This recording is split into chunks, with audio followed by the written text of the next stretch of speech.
अब next problem में आपको क्या दिया हुआ है, assertion.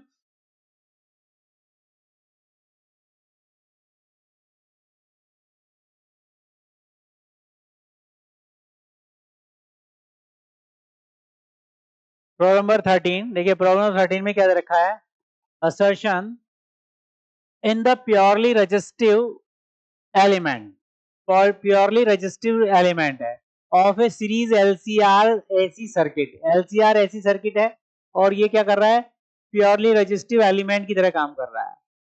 The maximum value of RMS current increases with increase in the angular frequency of the applied EMF।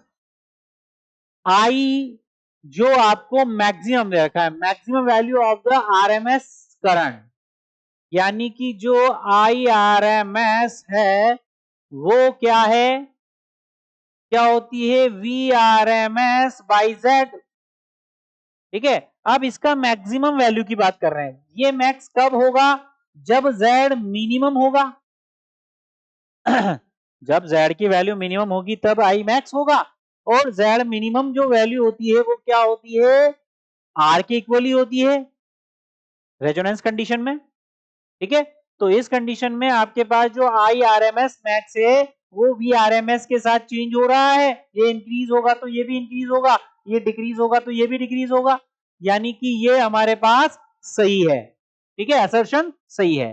अब रीजन ये बताया गया है कि I max equal to E max by Z, ये चीज सही है, ये फार्मूला सही है, लेकिन जब हमें मैक्स की बात की गई है तो उस कंडीशन में ये जो होना चाहिए Z वो मिनिमम होना चाहिए, यानी कि ये Z जो होना चाहिए वो केवल Z मिनिमम जो होगा वो R के इक्वल होना चाहिए, तभी होगा। फॉर्मूला तो सही है, लेकिन यहां पर जब इसको एक I मैक्स बोला गया है तो ये हमेशा R के इक्वल पुट करना पड़ेगा, तभी पॉसिबल है। तो ये रीजन आपके पास गलत दिया गया है, यानी स्टेटमेंट ही गलत है, तो हमारा यह आ जाएगा ऑप्शन नंबर सी आ जाएगा।